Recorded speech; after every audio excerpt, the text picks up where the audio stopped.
What's going on, guys? Welcome back to another episode of Renegade Animation on the Renegade Pop Culture Podcast Network. My name is Mike. I'll be your host this evening. Joining me, as always, is the animation guru himself, Cameron. Howdy, howdy. And today's episode is a little more relaxed. We're just going to have a little conversation about adult animation. Our main focus will be on kind of the current state of things, with a number of shows premiering this year alone. But before we get there, let's kind of turn the clock back to when we first kind of discovered that cartoons could be more than just for kids. Cameron, I want to start with you. At what age did you realize there was an older demographic for animation? I would argue around 10, maybe. I don't know. My younger years are becoming a little blurry. So I think it was like when I was at my grandparents' house one night, or like when I was like staying over there. I remember in the room that my sister and I slept in, we saw commercials for something on Cartoon Network, and I think it was this show that was airing in Canada that would show off these experimental animated shorts. And I wish I could remember the name of it, but it's just I don't remember anything of it because I saw so little of it. But the first time I caught something, and this was before Adult Swim, and this is before I found out about stuff like The Simpsons, I watched it and I was just like, what on earth am I watching?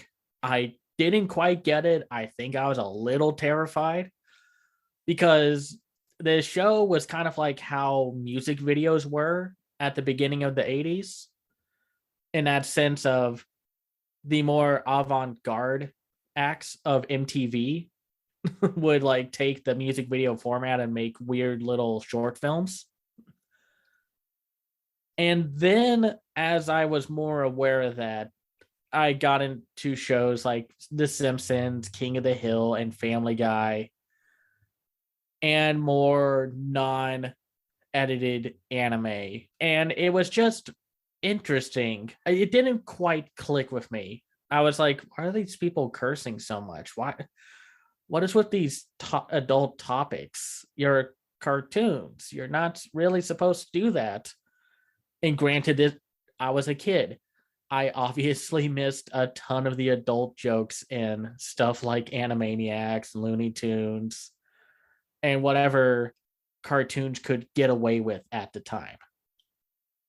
So it was just interesting. It was definitely around like a little bit before 10, but definitely around 10 years old. I found the show that you were talking about. It's called Oh Canada, and it ran on Cartoon Network from like 1997 to 2002. And part of me would like to kind of go back and discover the show, 'cause it sounds pretty fascinating. It did, because again, this was a little bit before Adult Swim kicked in, before Space Ghost Coast to Coast was more of a thing, and then Aqua Teen Hunger Force, like a little bit before that.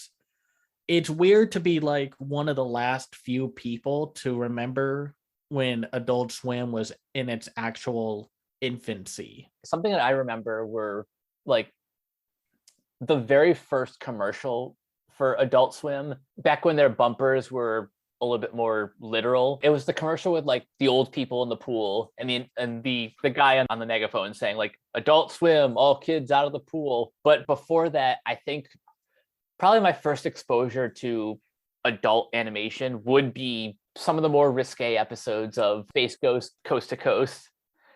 And yeah, I think I watched a little bit of The Simpsons before I really comprehended like how big that show was. I saw like just a little bit of that show, and then my parents, being not necessarily strict, but they weren't really the biggest fan of me watching shows that were like deemed inappropriate. It took me a little while to really get into shows like Family Guy and Futurama. A lot of the like Adult Swim fan favorites That was like when I was a little bit older, like maybe fifth or sixth grade, or yeah, sixth or seventh grade, when I really started kind of deciding for myself my own tastes in entertainment. Right. Well, the world took a little bit to getting used to adult animation, because the only time that adult animation was really a big thing was back in the 70s, when we got films like Fritz the Cat, Belladonna of Sadness. But then, only then, they were like strict and only in movies. And a lot of times it was just very crass humor, a lot of nudity, a lot of sex. And then when The Simpsons came out, and yes, it was definitely an adult animated series, but you could still technically watch it with kids. I mean, not super young kids, but even then, like it was not like the most shocking thing on earth.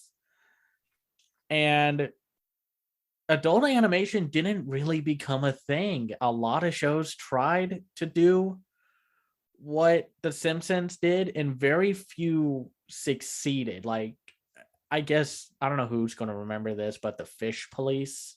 It was like Hanna-Barbera's take on an adult animated series. And then we had stuff like Duckman, which ran for 4 seasons. So it's not like it didn't do well, but it was also stuck on the USA network. This was kind of a weird time for adult animated shows. Outside of The Simpsons, I think probably some of the bigger titles were like Beavis and Butthead, Daria. MTV was, I guess, a little bit ahead of the curve with a lot of their animated programming. Well, there was like Clone High, and there were so many like one season adult animated comedies that came out. And for some reason, a big trend for that time period, like in the early 2000s, was this more natural improv on the spot style, this like storytelling, where they would set up a scene and then would try to work off of one another to tell the jokes, to keep the story moving forward, and then have like a punchline and then cut to the next scene. There were definitely like a few that tried to be like this, more like The Simpsons, with a more, I guess you could say, wholesome take on them, like that Baby Blues show. I remember that. I actually remember liking that show a lot when it first came out. And then we had the more experimental stuff, like from NTV, and then WB tried that with the CW, with a lot of different shows, like the Oblongs and Mission Hill. Man, I am never going to forgive the fact that we let Mission Hill die. That was such a distinct show. It was so different, and not just on like a art level, because it had like this cool pop art visual look, but how it focused on young adults. It was like an animated Friends, if that makes sense, or like a Seinfeld. There was that huge boom of everyone wanting to be like the next Family Guy and South Park and Simpsons and King of the Hill. And even then, like stuff like King of the Hill was way more grounded than the more absurd shows like The Oblong, Family Guy, and South Park. King of the Hill was basically a realistic animated show. It was one of those shows that it really captured Americana in a way that not a lot of shows were capable of. No, yeah, and even though it had its moments of just making fun of people in like era and time period, it was never like the humor was more subtle. It was all character driven, and the dialogue was the boat that carried the jokes throughout the episodes and such. It was not just like whatever ridiculous shenanigans the characters would get into, like The Simpsons and Family Guy. And unfortunately, a lot of shows really died because they were either on the wrong channel, the wrong creative team was behind them, or people just didn't give them a chance because they were basically saying, hey, we already got Simpsons, King of the Hill. We don't need anything else, which is kind of sad. Like I said, there were a lot of cult favorite shows. And we even had ones like The Critic, which for some reason the executives of both ABC and Fox did not like that show at all for some reason. They were very just not kind to it. Yeah. And for a while that just kind of stopped. Adult Swim had its like $15 per episode animation style that worked, but nobody else tried to do that or were trying to do their own thing. Futurama got lucky, per se, that it got 4 seasons at first. And then Fox was like, yeah, we already got Family Guy and The Simpsons. We don't need Futurama. And cancel it, which that was the bad idea because Futurama was like at the height of its popularity at that point. When Futurama premiered on Adult Swim, that was probably the best thing to happen to that show. And that's when I became a fan of Futurama, but of kind of the concept of Adult Swim being like a programming block for the people by the people. And that's when we got stuff like Harvey Birdman and C-Lab 2021, which were definitely very distinct. But even then, by that point, Adult Swim had its own in-house style. And when it tried to like keep milking that style, everything got a little boring. And it's a shame because I understand you see that one thing that works and you want to copy that so you can make your own money. But it was just a shame because I think that's one of the things that's killing adult animation is chasing the trend of another popular show, because then everything kind of mellowed out. We had adult animation from here and there. A lot of them failed. Very few succeeded. The Family Guy got really lucky that its reruns on Adult Swim gave it a huge fan base. Mm-hmm. And then, of course, that gave Seth MacFarlane the go-ahead to make like American Dad. And then The Cleveland Show. Yeah. Then everyone got sick and tired of Seth MacFarlane's style of humor. And then we had like stuff like Robot Chicken, which was like, oh my gosh, y'all made stop motion on a TV budget for Adult Swim. That's amazing. Even though it did really nothing all that different, mostly parodies and adult jokes and gore and violence and such. Some of it was very clever. Most of it was not.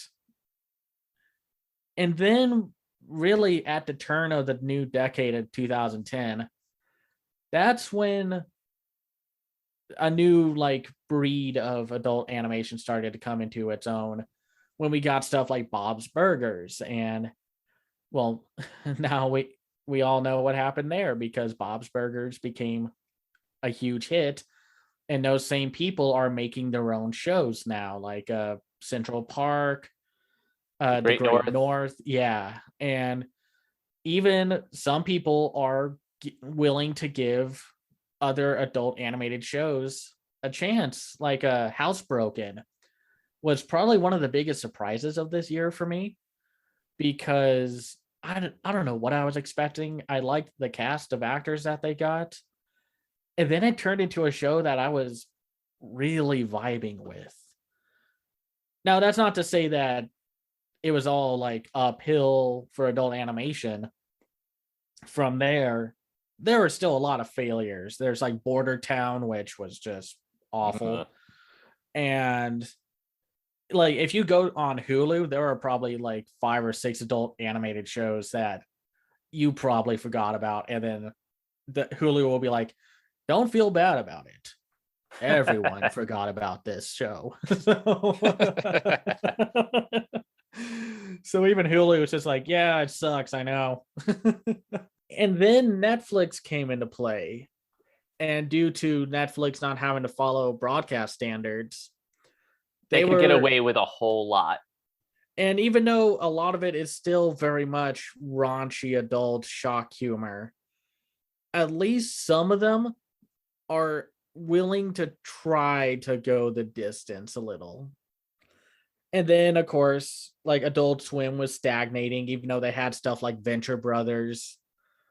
But most of their stuff that they had was pretty much Aqua Teen Hunger Force adjacent. But then Adult Swim is like, okay, you know what? We are struggling and we need something big. We need some big deals to happen. Yeah, so then that's when they revived Samurai Jack for one more season, and it was way more adult, even though you could still play it alongside the original show and miss nothing, because that show was already kind of adult in some ways. It was just more graphic, but we'll get into that kind of situation when we talk about 2021 in animation.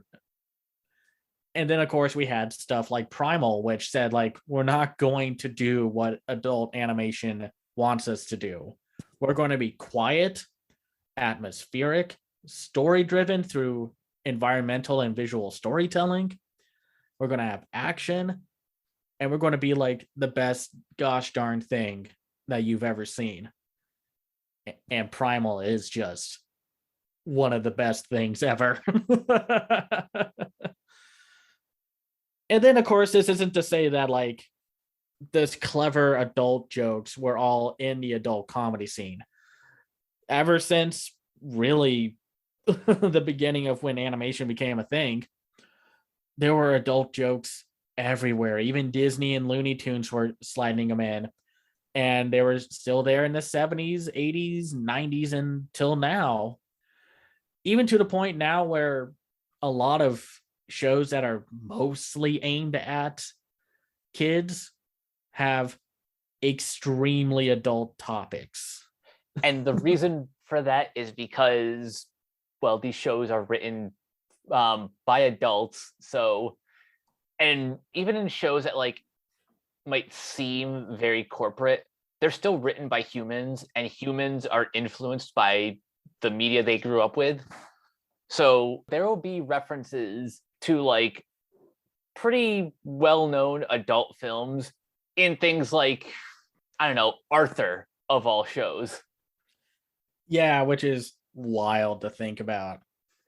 And well, and it's funny, but it's also very interesting and admirable when you find a kid show that was written by adults that were given the freedom to tell a story.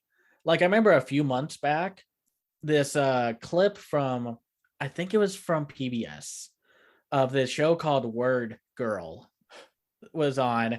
I remember this. And everyone was just like, holy macaroni, I thought this was supposed to be for preschoolers. What on earth did I just watch?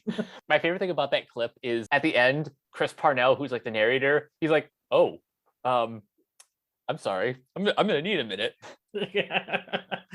Not that it was like really raunchy or anything. It was just like a preschool show that took itself seriously and wasn't just like cutesy friendship and every lesson is friendship. It was just like this one character felt betrayed by their best friend who turned out to be Word Girl and was just like, you lied to me. You can apologize, but I don't think I'm going to forget about this. And I'm just like, geez. Because like that's like raunchy shock humor and adult animation is not new. So, some shows, and we'll get to them, thrive on that. When you see that in like a kid's show, or like how like Steven Universe dealing with a storyline of Steven having PTSD, it's like, wow, I hope kids aren't going to be terrified of this. Speaking of terrified, I don't know if you're caught up with Amphibia yet, but there's one scene towards the end of the first half of season 3 that kind of gives True Colors a run for its money. Oh man. Well, that's what I like. Adults are like, if I want kids to watch this show, I have to actually invest my time into it. We have to make sure we make something that's worth getting invested into. And a lot of the times that is like, what would I like to watch? And that's how we get all these great shows. Indeed. But let's talk about 2021, because I feel like 2021 as a whole, including new and returning shows, is like a turning point, because now we've had like a decade up to this point to see where adult animation is heading, where its problems are, and what could change. Now, I want to talk about this one thing first. Okay. Just this one thing. Yes, a lot of adult animation has the same visual style. Yes, a lot of them are from Bento Box. And yes, I understand how tiring it is to see one visual style used for everything. You want to see that changed? Then you need to do that hashtag New Deal for animation. Hell Because yes. a lot of the times, a lot of decisions that are made for how shows are written and look are because the teams do not have time, and then the higher ups go behind their backs and overpower their judgment with their own thinking. Well, hey, that Family Guy is very popular. Why don't we try to be like Family Guy? And it's just like, but no, that goes against the code of our show. Do it. So let's just get that out of the way. A lot of the problems are because adult animation goes through so much production hell. The art style is the least of the problems that need to be fixed. And just to be clear, you don't have to like that style if it's not your cup of tea. Of course. But also you have to understand, the less time and resources given to the animators, obviously that's going to impact the final product. So like Cameron said, and like everyone has been saying on Twitter, we need a new deal for animation. Yeah, and so we should keep pushing for that, because otherwise we're going to keep having the same problems and the same stagnation.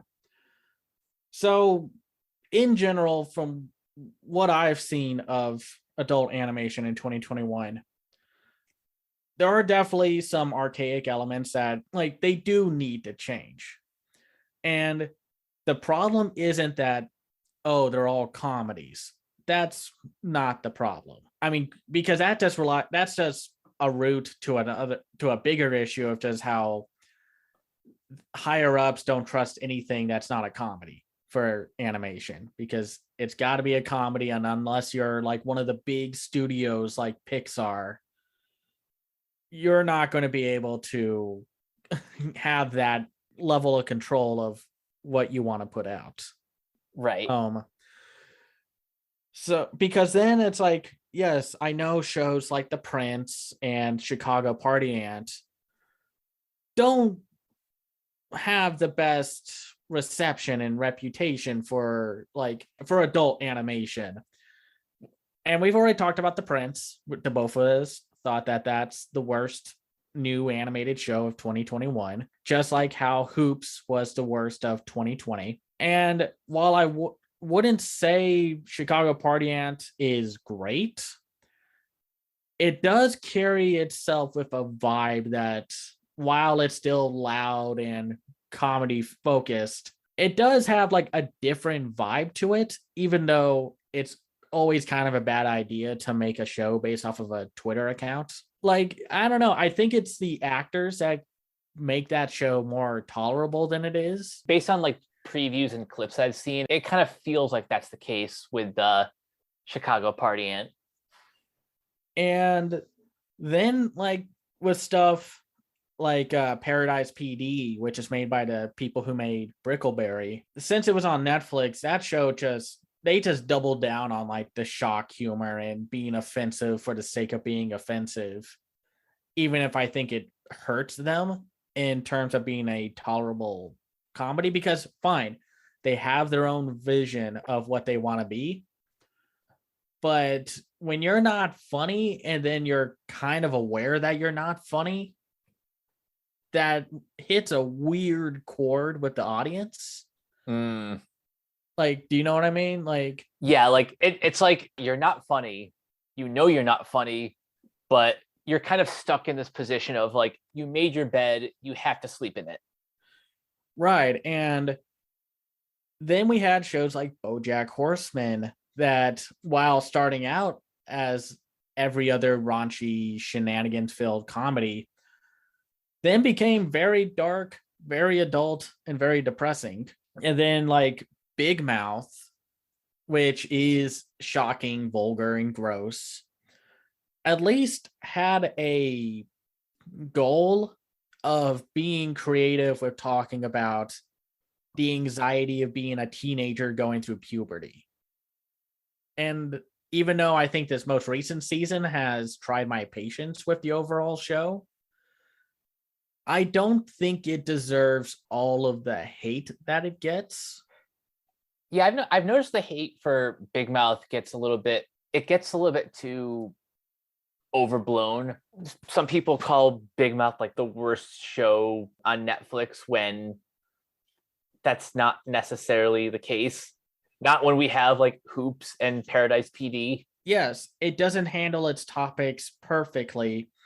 And the whole episode that tried to talk about bisexuals versus pansexuals was a disaster. It at least has like a goal with its show, with its characters and story.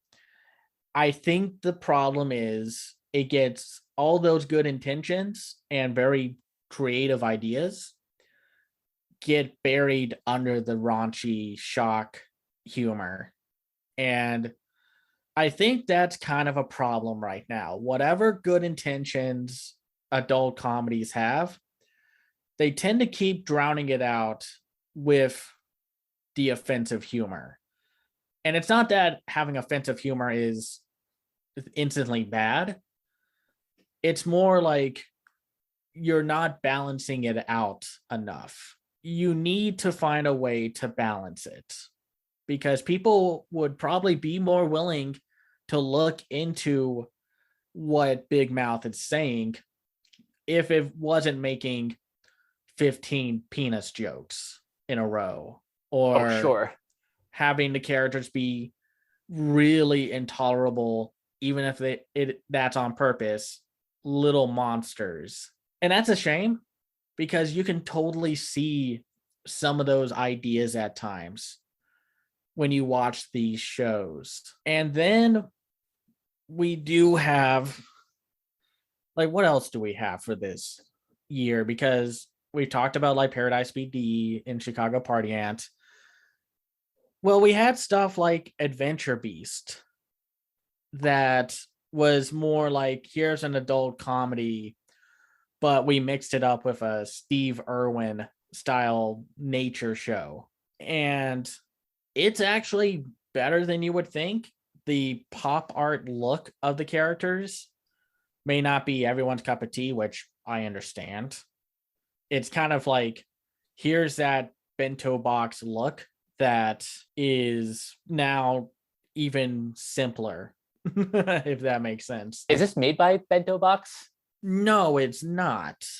And like, I think that's also the thing, that Bento Box is constantly behind a lot of these productions, and they now get that like bad reputation. And that's a shame, because yes, stuff like Hoops was not good. But then we also get stuff like Duncanville, which is also one of the few adult animated shows that was able to escape the curse of the one season run. And then this is where I think adult animation is slowly moving away from like the shock humor. While Family Guy and South Park they're kind of stuck there, because anytime they try to be more than what they are, it's going to come off, it's not going to feel genuine. That sucks, because it's like, that's not the writer's fault, like, or the people working under the executives' fault. But unfortunately, you get to that point when you run long enough as a show that everything becomes what's the term? Flanderized, Yeah. where it's just like, now everything's got to be reinforced and be even more over the top and ridiculous, when that's shouldn't be the case. But I think the next big move has been the route of like the Bob's Burgers teams making, like, with their shows, where there's an absurdity to it all, but it's more grounded. It's the Bob's Burgers and King of the Hill route of making a like an adult animated sitcom about a family and such. So I haven't really watched much of Bob's Burgers, but in your opinion, do you feel like this is almost like the spiritual successor to King of the Hill? Yeah, because a lot of its jokes are dialogue driven and character driven. And it's also got a little bit of that home movies. Like, do you remember that show? Not too fondly, but I remember that very staticky, like shaky line style. Yeah, it's very quiet and very, like, all the characters talk very softly and such. And there was like a natural flow to it, where it felt like a more talky podcast recording. Kind of like how we've been described as. And not to say like Bob's Burgers was like an innovator, it just kind of took that vibe of being more low key and running with it, executing it in a way that feels refreshing, because that's what Bob's Burgers felt at the time. It was extremely refreshing when it just seemed like it was Simpsons and then whatever Seth MacFarlane came up with. I think another trend that has changed during the 2010s and is now, I think, dying now, is the tone of certain adult comedies. And I kind of blame Rick and Morty for this. Explain. So, Rick and Morty, when it first came out, was extremely distinct. It had a different art style, it had a different tone, even though it was still hyper violent shock. But it was also something that you didn't see in a lot of shows back then, that has now kind of overtaken adult animation. Cynicism. It was a very cynical show, and it still is in a lot of ways. And when Rick and Morty became huge, a lot of people in the industry, mostly the executives, were like, okay, well, how can we make that? And they take away like the buzzwords of cynicism, hyperviolence, and nothing really matters.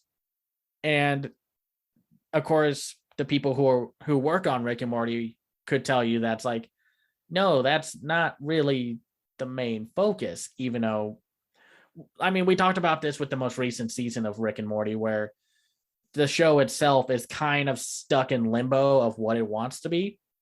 Mm-hmm.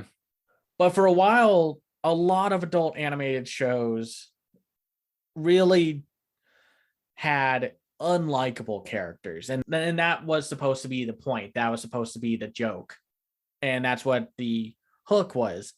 Look at these unlikable characters say shocking stuff. And the worst of those shows forgot to make the characters worth investing into.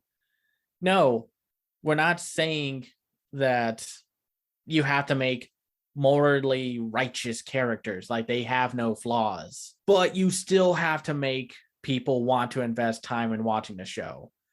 Like, I give kudos to It's Always Sunny in Philadelphia for being able to run for so long, even though the show's about the worst kind of people possible.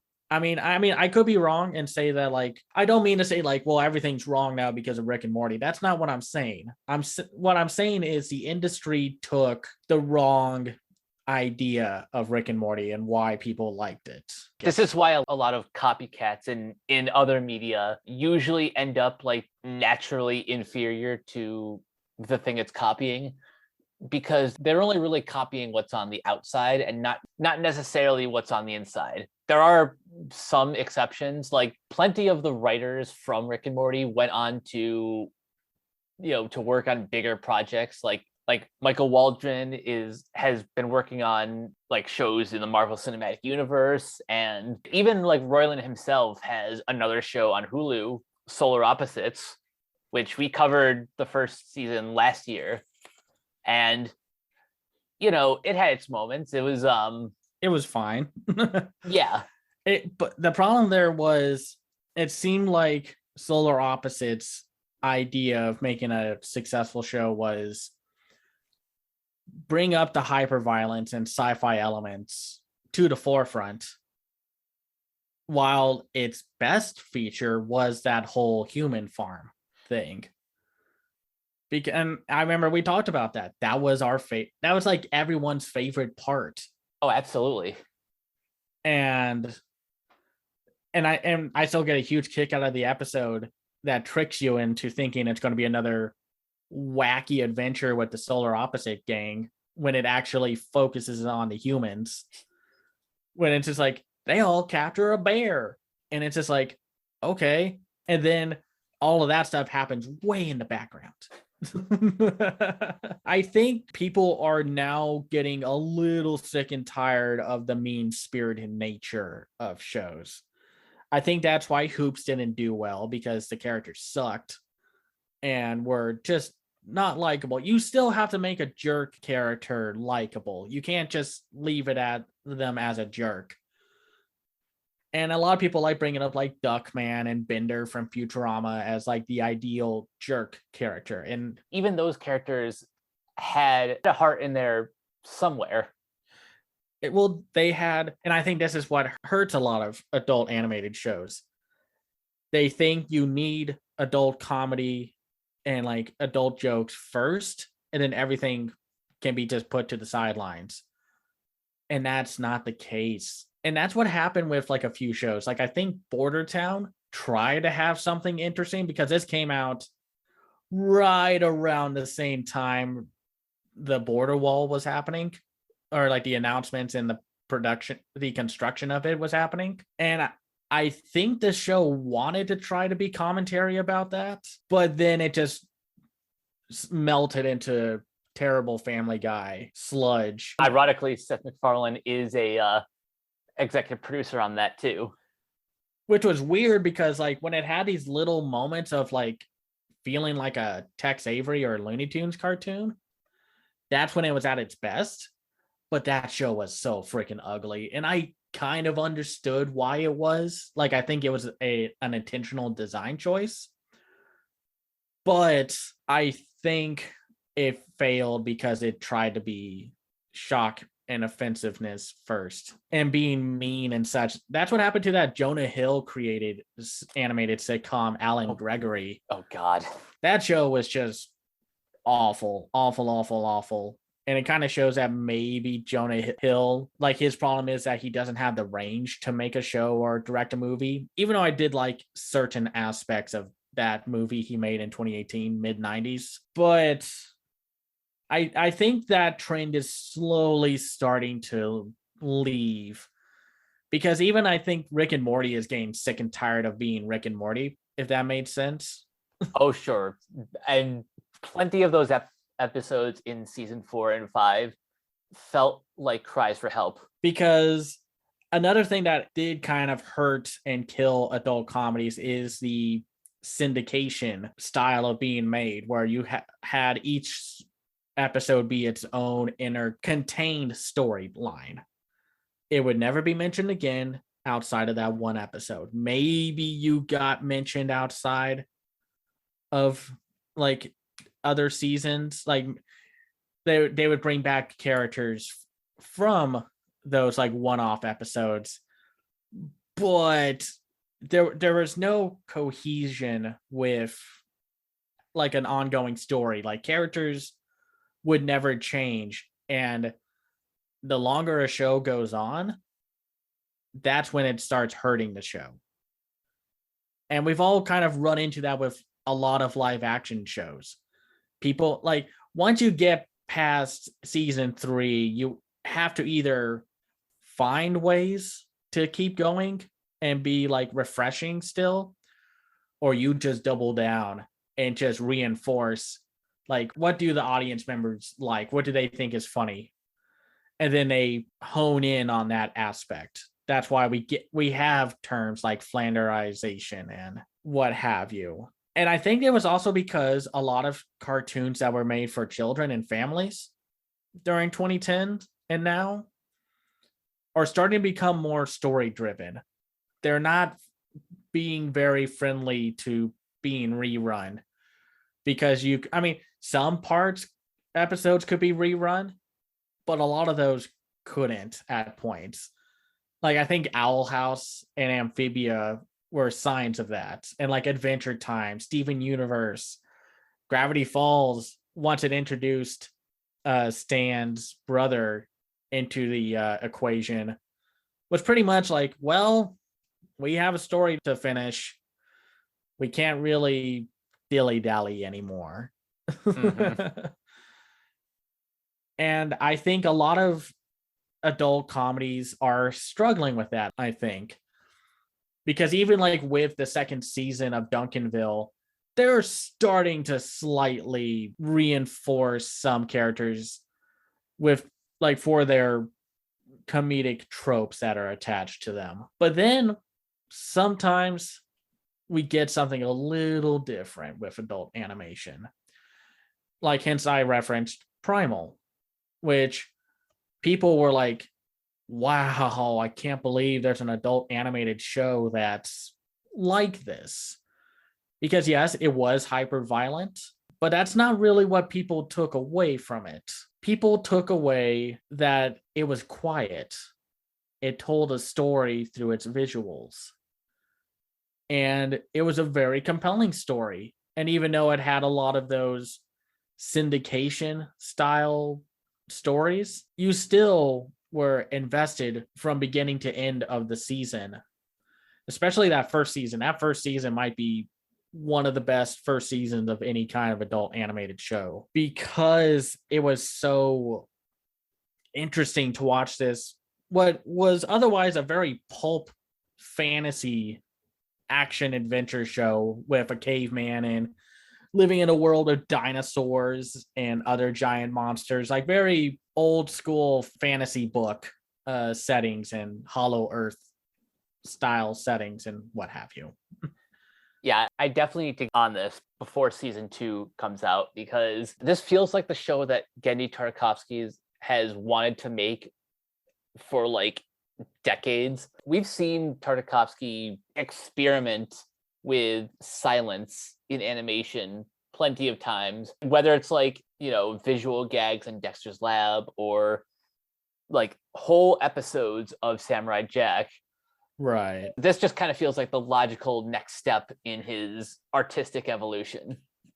Because I think a problem, and this is just an overall animation problem, a lot of execs think that audience members can't handle more than like 5 seconds of silence. And yet, Genndy Tartakovsky was winning all the awards along with like Craig McCracken back in the day for doing the exact opposite of what execs wanted. That 4th season of Samurai Jack was so quiet, especially that one episode that I think it won the award for best episode of the year it came out, was like the 4 seasons of death. And there was very little talking, maybe like 1 or 2 lines of dialogue, and that was it. It's just interesting what higher ups think we don't want in that regard. And then we had like, I think really what's helping adult animation move is streaming.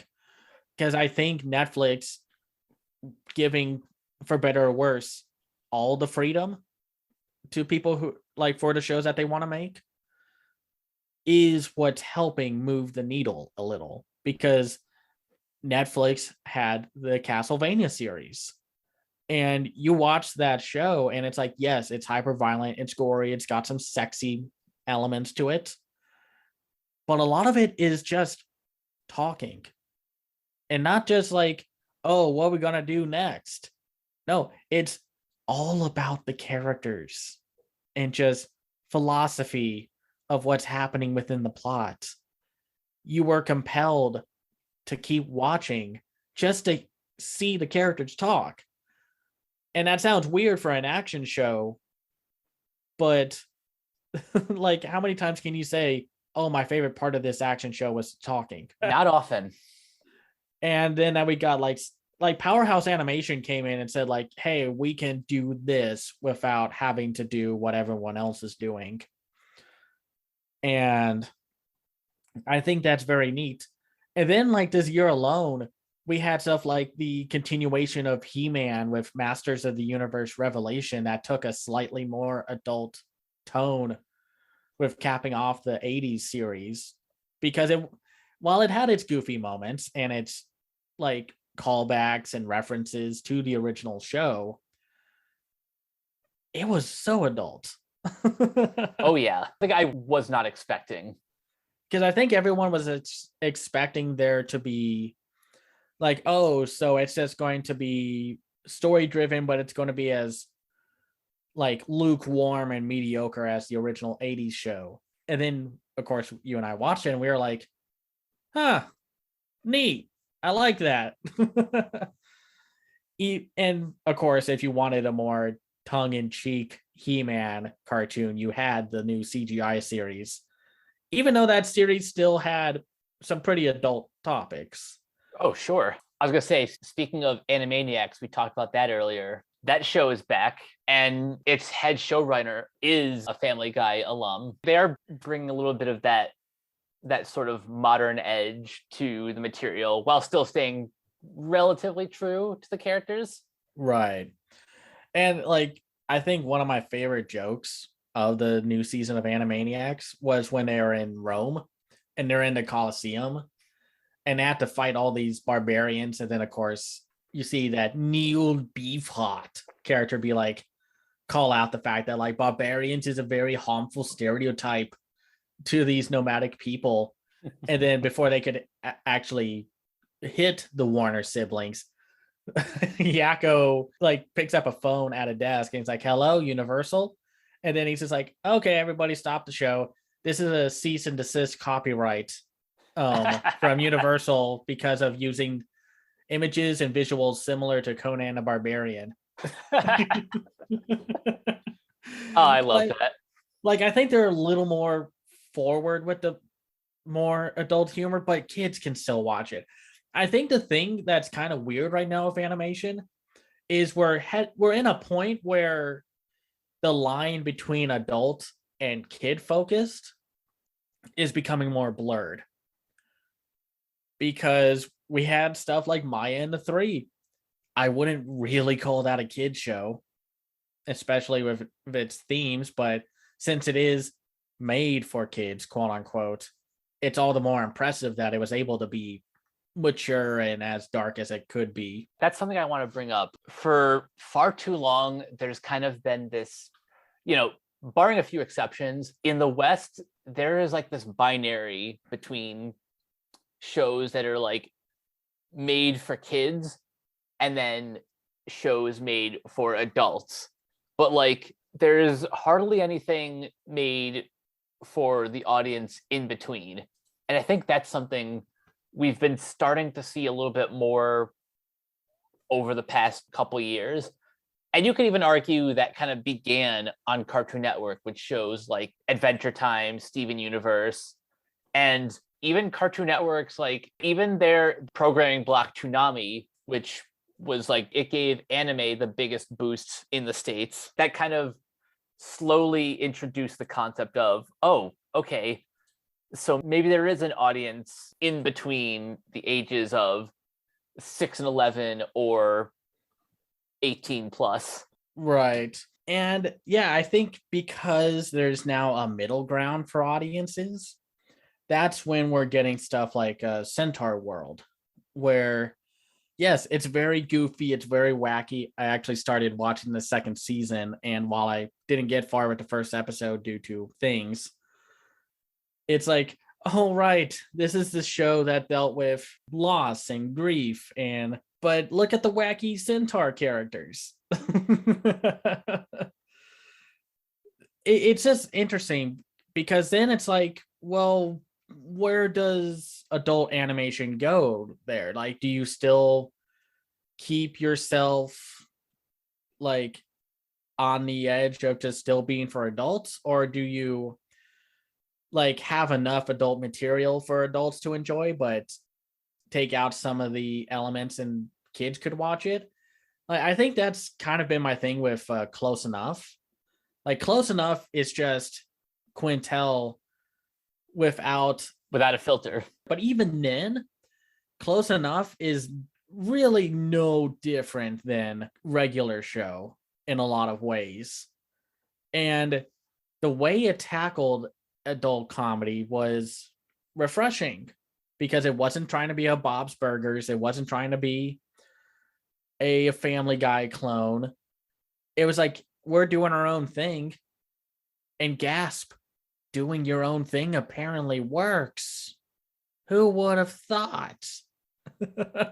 I think one thing that studios and especially creators need to let go of is, well, boundaries in every sense of the word. Like, we kind of touched upon this with Netflix, how they give, for better for worse, creators full creative control, and whether or not a showrunner needs that sort of leash is in the eye of the beholder. But I just think there needs to be less of a rigid binary in terms of demographics, and just tell your story. Or if you're not trying to be story driven, just give us a cast of characters who we find enjoyable in any fashion.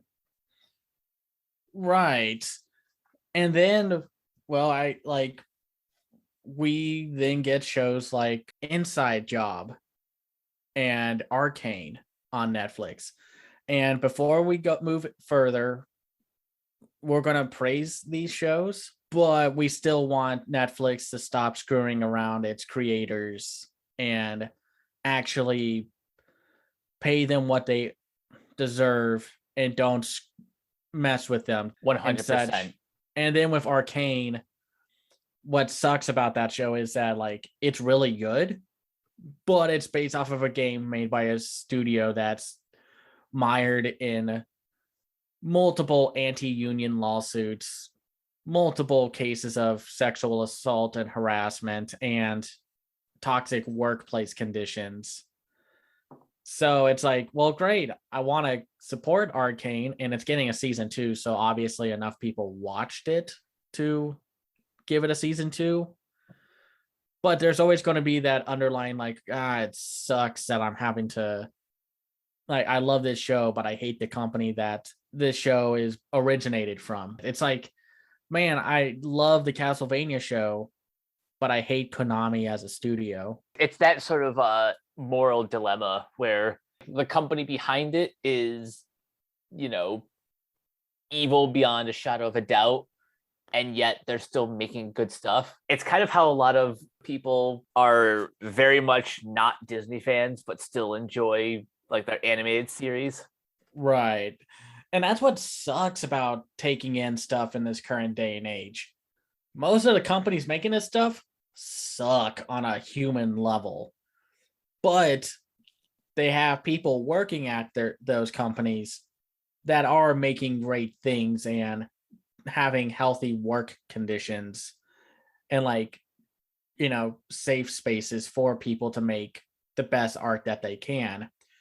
And then the higher ups come in and be like, man, we're going to take control of this and ruin everything.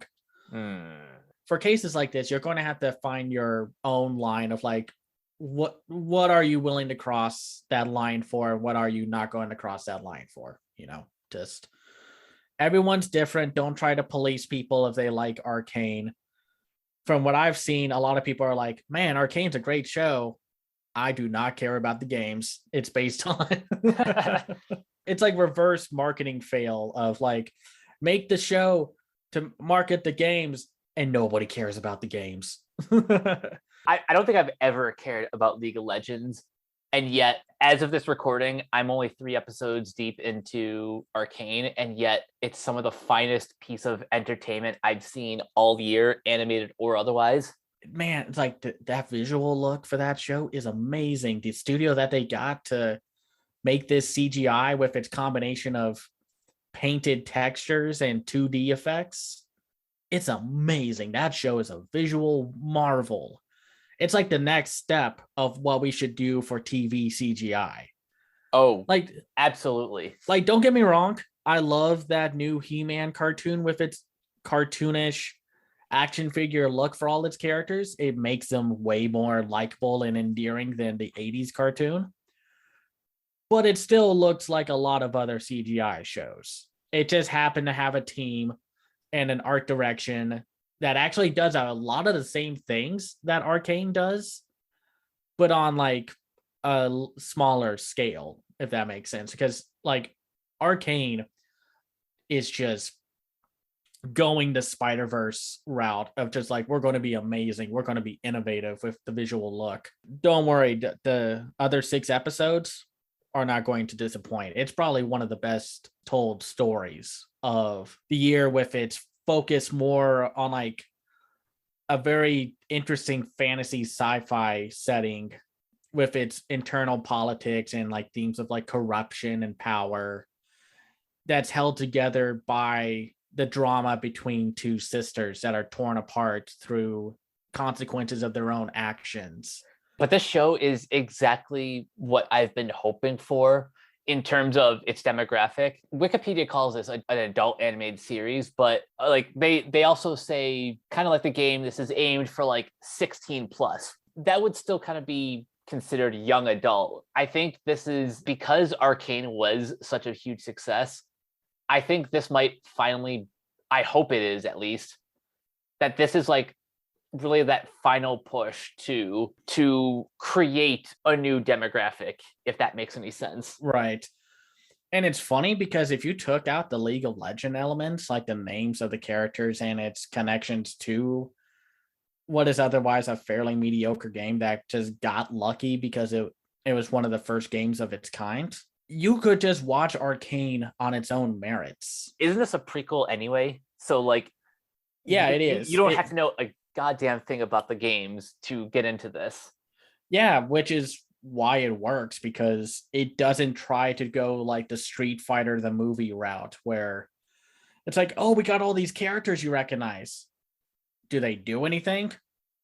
No. They're there, and it's like, okay, but that's not why the movie's going to be good.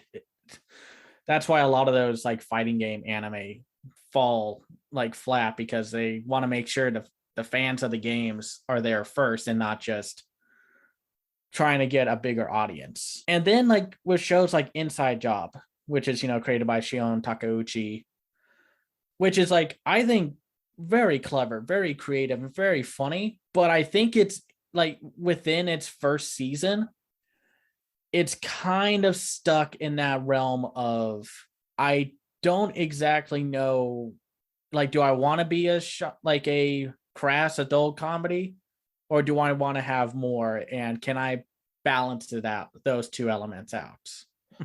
I think for like the first 5 episodes or so, it feels a little more kind of stereotypical of the adult animation tropes and cliches, while taking the premise to its like logical extreme. Episode 3 might be my favorite of the first half, Right? Because they have a blast with all like the lizard people jokes and visual gags. Internet conspiracy trope of lizard people has a very hurtful origin to it. And we've seen shows and films this year kind of keep reinforcing that trope. And it's weird because yeah, that was like probably the one thing I really didn't like about Ron's Gone Wrong about everything else. It's just like, oh, you had to really rely on that joke. Okay. But I think Inside Job was the one show, like animation thing, that was able to like defang the hurtfulness of that trope and that conspiracy. By the way, it's funny how Inside Job is like, oh yeah, all the conspiracies are real, but flat earthers are still wrong. I need someone to do like make a meme of like the handshake guys. It's like Inside Job, real world conspiracies, flat earthers are the worst. Yeah, no, it's very interesting how it handles the topic of like there's this one joke from Patton Oswalt's Talking for Laughing or something like that. I forgot the special from 2016 where he talks about like, I don't want to be that guy who's just like, well, you don't understand, man. There are people behind the government that really run the world, man. But there are people who are behind the government that actually run the world.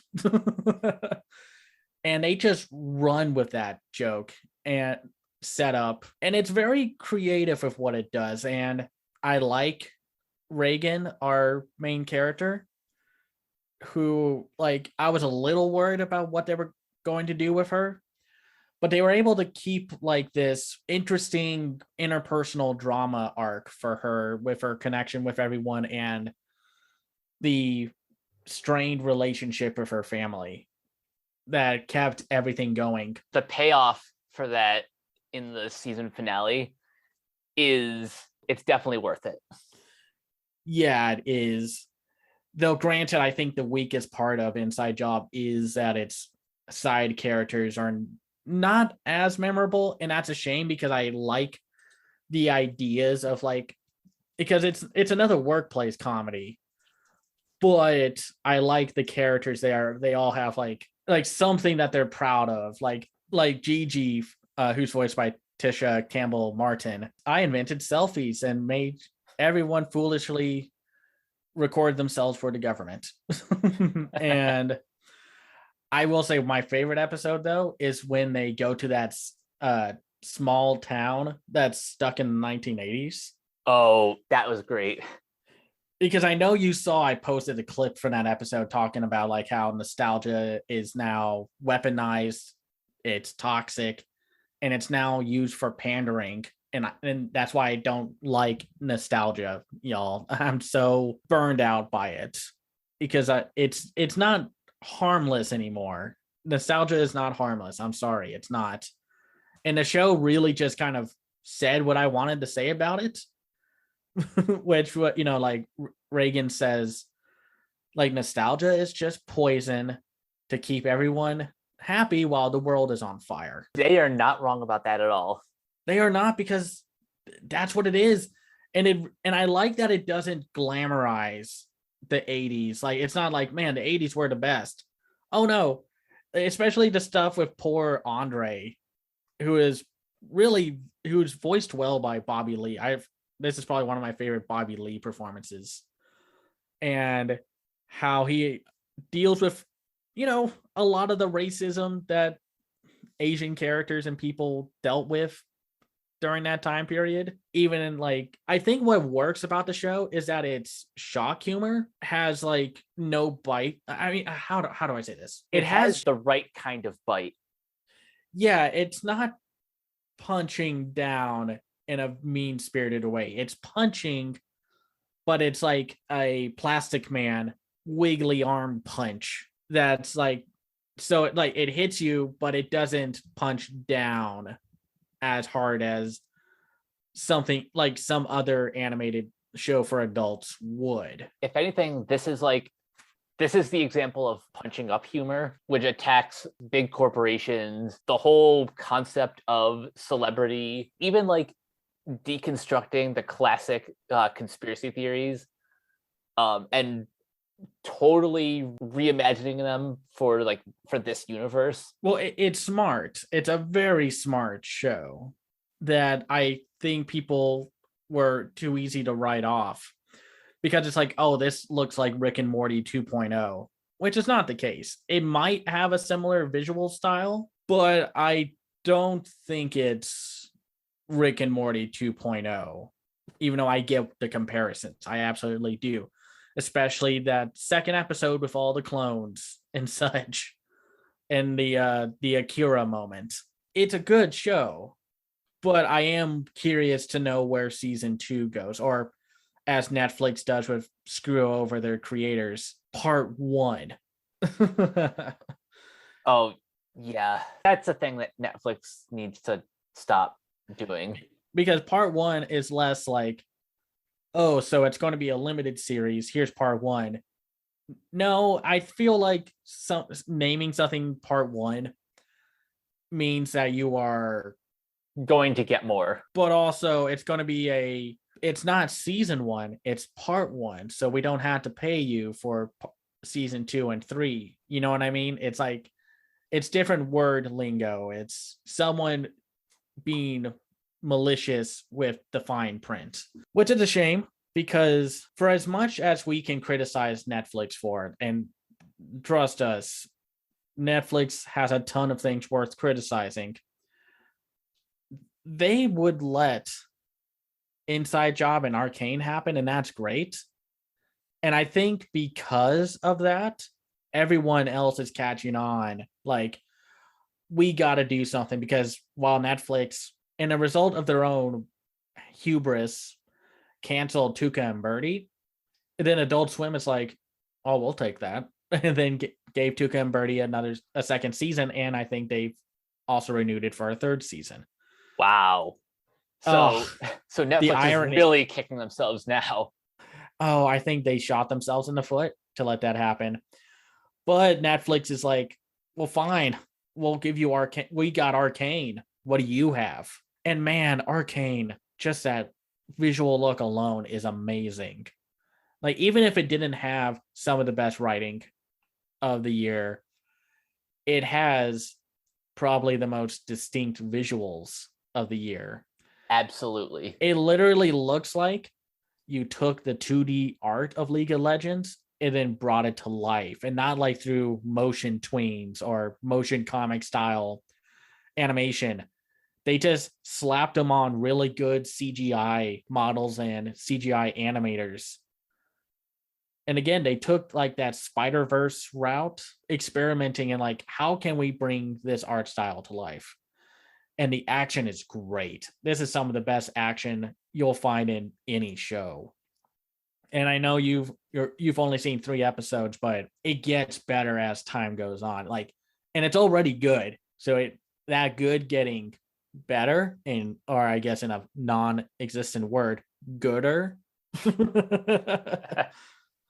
It's amazing, and it's impressive how it's adult and aimed at young adults, but it takes its story very seriously. It's not very comedy focused, and we don't get a lot of adult shows that are not comedies, which is something I hope changes. Same. Because it's unfortunate that it seems like adult animation has been relegated to only comedies, because that's not fair to the people working on those films and shows. It's not fair to the creative people who could come up with something like what's that show on Amazon, Undone, I think it's called. Undone. And it's like, that's a very good show. And like I said, in general, we're in a very fruitful spot, because now adult animation is more common and not such a rarity as it was for back in the day and in the 90s and what have you. So what needs to happen is we need to keep diversifying what kind of adult shows we get, and we need to find ways for not only like the type of shows we make, but just the visual look of each show, and just making sure everyone is treated well. In animation in general, everyone needs to the industry needs to treat its writers, animators, and what have you better. We see a few things here with some of the shows that we've talked about, and I think if we can learn from those, some of these shows like Arcane, Inside Job, the Bob's Burgers, People's shows, and such, like if we can take what works about those and then just keep building up upon those and not just like, hey, it worked for this show, so it'll work with this show. That's the thing. Moving forward, I really hope studios are just more conscious about the shows they're greenlighting and the people they're bringing on board. Obviously, my number one priority is an increased quality of life for people behind the scenes. But creatively, I just want to see more experimentation. It doesn't necessarily need to go as hard as Arcane. Something we have seen before, but still kind of feels familiar. Right. And to be clear, just because I love shows like Castlevania and Arcane and Inside Job doesn't mean that every show needs, like, we don't need 15 different Arcanes. Arcane is good because it's unique and distinct. I don't need a Arcane light unless they find a way to make that work. I'm just saying, like, because a lot of people are like, why can't they just stop making adult comedies? And it's just like, well, that's not the people's fault. And that kind of line of thing has always to me been unproductive. Like, I know people have a problem with like the Disney live action remakes, so their answer is stop making them, but they won't because these things keep making money, and studios are a business, and business thrives on making money. If something is making money, they're gonna keep doing it. Unfortunately, one of the things that will stop some things from getting made is audience members not responding to it. And like that means you don't hate watch something, that means you don't give it money or what have you. For once, someone saw an adult animated comedy like Hoops and just said nope, and that thing got canceled within a season. Could you imagine what could happen if they took that mindset and just said like, hey, we don't want to see any more like Paradise PD, but we still want to see adult comedies like Close Enough and Big Mouth and what have you. And I think another thing that will help is that just because you're making a show for adults, remember that a lot of the times your audience is not going to be who you expect it to be.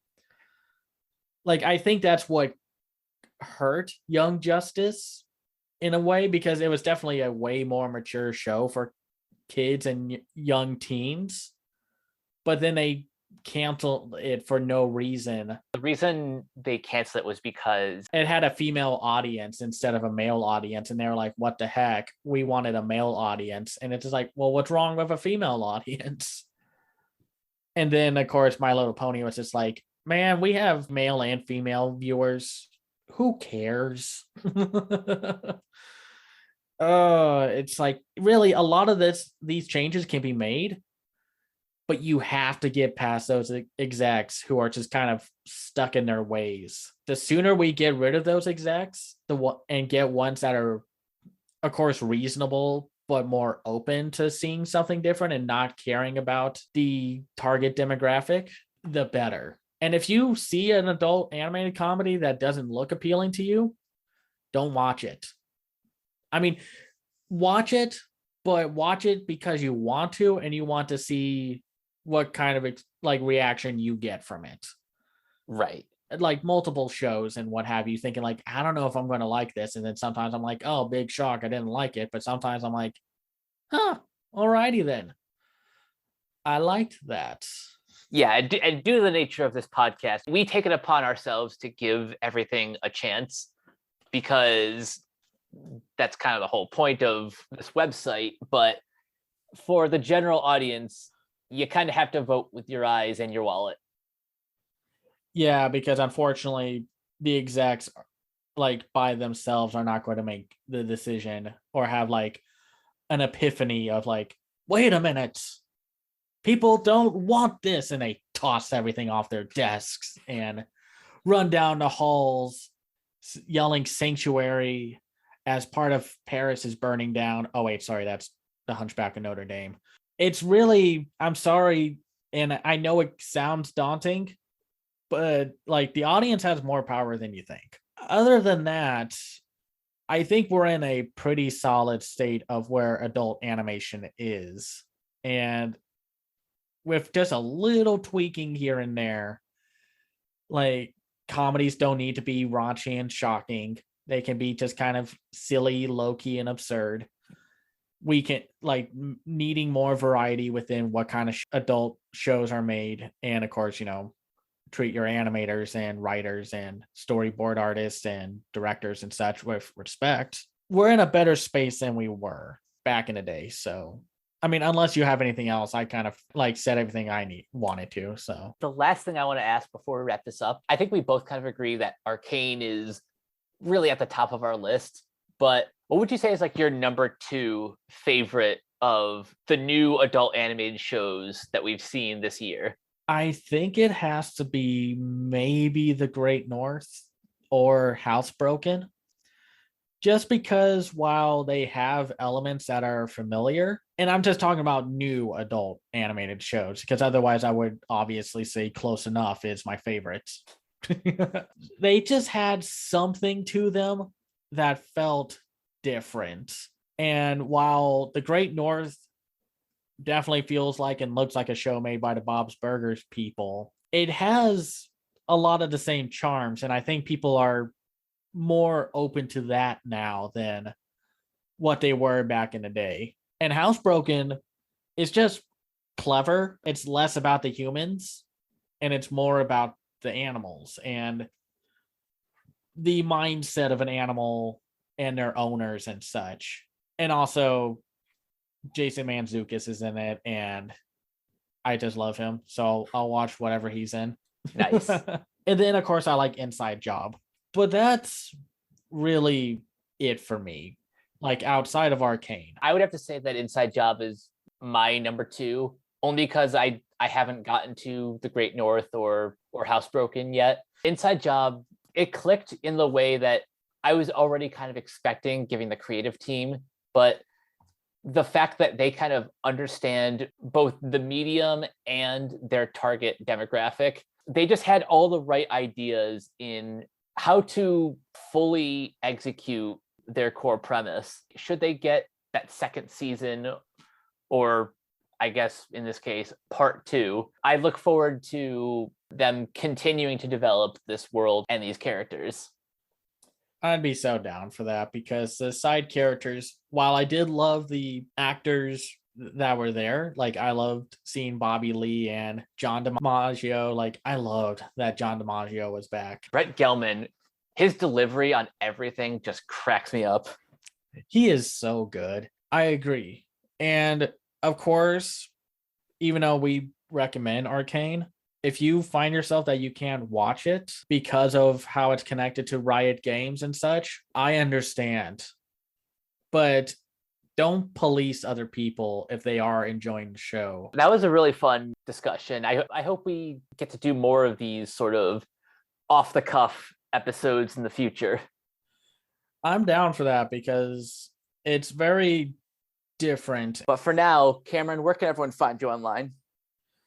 You can find me on Twitter at Cam's Eye View. I run my own website called camseyeview.biz, where I review animated films and shows around the world called The Other Side of Animation. I have a Patreon at patreon.com/camseyeview. If you like my work, you can support me there.